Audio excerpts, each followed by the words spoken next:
This woman is showering, unaware that a man outside the door is watching her intently. Completely naked, she reaches for a towel. The man subtly pushes a small knife forward.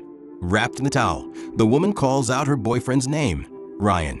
But there's no response. It turns out the woman is blind. Her name is Sarah, formerly a war correspondent. However, an accident left her blind in both eyes. This forced her to leave her job as a correspondent. Returning to New York, Sarah lives in a high-end apartment. She's gradually adjusting to her current life. Despite her blindness, her romantic life seems stable. Today, Sarah went out and bought a bottle of champagne to bring home. She calls out Ryan's name, but finds no reaction. Sarah then goes to the balcony to call him.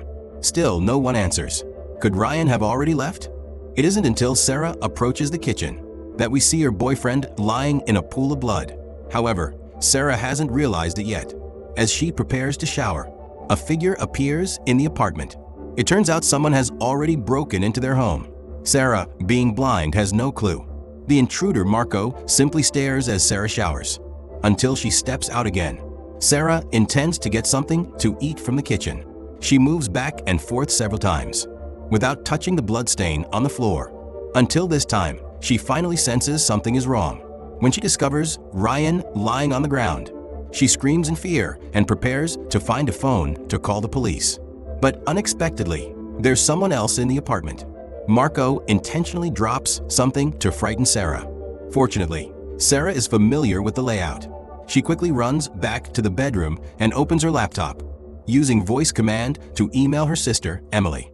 Unfortunately, the balcony door here is just glass. Marco breaks through in seconds. Ultimately, Sarah is tied to the bed. Marco doesn't harm her for the moment. He even wipes the blood off her leg. Regarding this intrusive behavior, Sarah is infuriated, but she realizes she's now a hostage. Combined with her inability to see, she must use her wits to survive, rather than just shouting senselessly. From their conversation, we learn Marco actually knew her boyfriend, Ryan. The reason he came here was to find money. More accurately, money stolen by Ryan. But Sarah knows nothing about Ryan's situation. She only knows this apartment belongs to Ryan, and that Ryan is an investor. As for why he's so wealthy, she genuinely has no idea. Ryan didn't tell her, so she didn't ask further. To make Sarah cooperate, Marco unties her ropes. As long as she cooperates properly, Marco might spare her life. But just as he's interrogating her, Marco's phone rings. He goes into an adjacent room to answer it. Meanwhile, Sarah spots a camera on the floor. Seizing the opportunity, she smashes it over Marco's head, thus beginning a frantic escape attempt. Thankfully, Sarah has lived here a while and knows the terrain. She initially thought of taking the elevator, but it's too slow. To save her life, she opts for the stairs.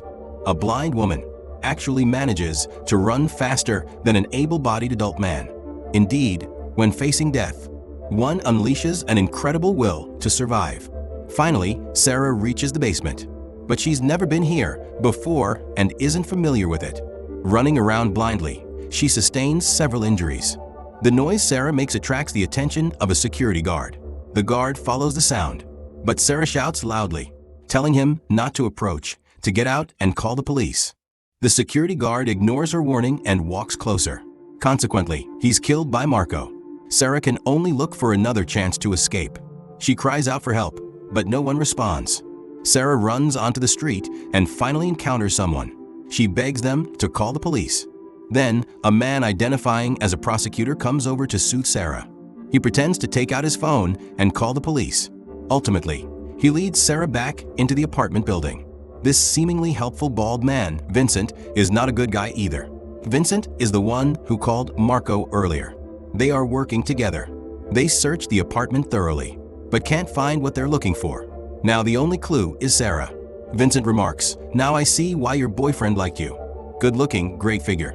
Blind, so you don't ask questions." As the two men pressure Sarah for the truth, Vincent notices a painting on the wall. It's a portrait of Sarah from behind. They take the painting down and discover cash hidden behind it, about $300,000 inside. Afterward, they smash Sarah's phone and prepare to leave. But before leaving, Vincent warns Sarah that for the next hour, she must stay in this room. and not call anyone. The room falls silent again. Sarah is somewhat at a loss. But glancing at the progress bar, this story isn't over yet. Once Sarah gathers herself, she quickly locks the door to prevent them from coming back in, her nerves completely frayed. She finally collapses against the kitchen counter and falls asleep. This terrifying ordeal has drained all her strength. When Sarah wakes up at night, she prepares to call the police.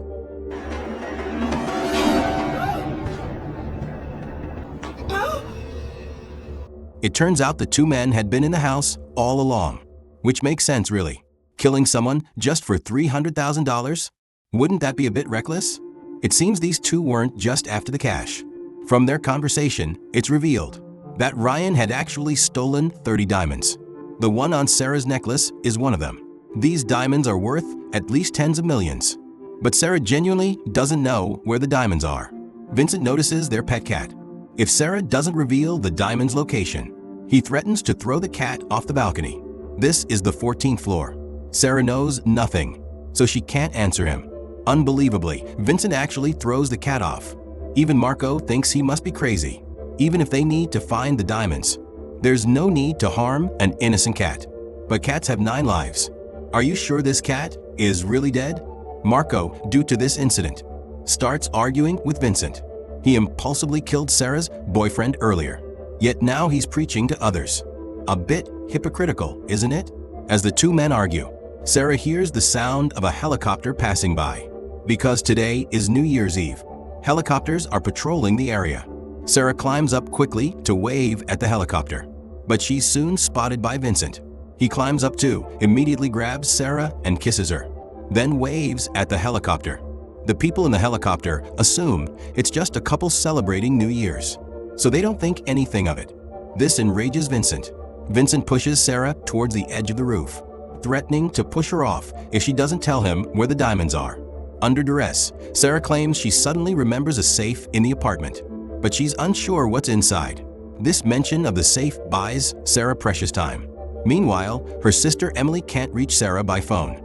Emily asks her husband, David, to go check on Sarah with her.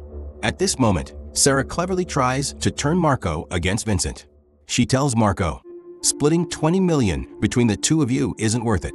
If you can take him out, you'll not only get the money, but also me. Marco doesn't explicitly agree, but his resolve is shaken. When they finally manage to open the safe, they find only a single playing card inside. Did Ryan somehow know they were coming? Or did Sarah know all along it was just a card, deliberately playing them? Since threats aren't working, time for a softer approach. Vincent proposes that if Sarah tells them where the diamonds are, she can keep the necklace she's wearing, and they won't harm her. But Sarah instead provokes him verbally. Vincent ties Sarah up again, then tells Marco to hold her down. He covers Sarah's mouth with a towel and pours water on it. This method won't kill easily, but causes repeated, agonizing choking. Just then, the doorbell rings. It's Emily and David, her sister and brother-in-law. Sarah says she'll convince them to leave, asking only that Vincent doesn't harm them. She also mentions her brother-in-law, David, is a police officer. If they're discovered, both Vincent and Marco are done for. Emily was about to come in, but Sarah tells them to go back first. However, the strange expression on Sarah's face makes Emily hesitate. Sarah just says she had a fight with her boyfriend, Ryan, and that nothing serious happened. Emily lingers, unconvinced. Sarah has to plead with them to leave. David senses something's wrong and wants to force his way in. But at that exact moment, Emily's water suddenly breaks. The situation instantly becomes chaotic. They have no time to waste and must rush to the hospital, since Sarah insists she's fine, and they are facing an emergency. They have no choice but to leave first. It's not that they don't care about Sarah. It's just incredibly coincidental timing. At this point, Vincent is quite annoyed. He decides to find some alcohol to cool off, so he tells Marco to get some ice cubes. Suddenly, Sarah claims she knows where the items are hidden. She then leads Vincent out onto the balcony. She says she once heard Ryan messing with things out there, but since she couldn't see, she's not entirely sure. Sarah suggests the diamonds might be hidden in the flower pots. Here, Vincent is frantically smashing pots. Meanwhile, Marco is chipping away at the ice cubes. He discovers something hidden within the ice. It turns out the diamonds were hidden here all along. Marco initially planned to kill Vincent so he could keep all the diamonds for himself. Unfortunately for him, Vincent has a gun. He turns and shoots Marco. In the end, Vincent gets the diamonds. He's overjoyed at this moment. However, villains often die from talking too much. Vincent is a prime example. If he hadn't spoken, Sarah couldn't pinpoint his location. The moment he talks, Sarah knows exactly where he is. She then seizes the chance and stabs Vincent. Just as Sarah prepares to leave, Vincent appears behind her again. He believes Sarah knew where the diamonds were from the start, that everything just now was just her playing them, stalling for time. At this moment, Marco stands up again, declaring, "I'm supposed to be the main character. I can't die now." But how could the injured Marco possibly defeat Vincent? Sarah takes this chance to escape onto the balcony, accidentally kicking the gun that had fallen to the ground. She pretends it didn't happen, waiting on the balcony for Vincent. But she can't see anything. She can only locate him by sound. Unfortunately, fireworks start going off nearby, celebrating New Year's. Sarah has to take a gamble.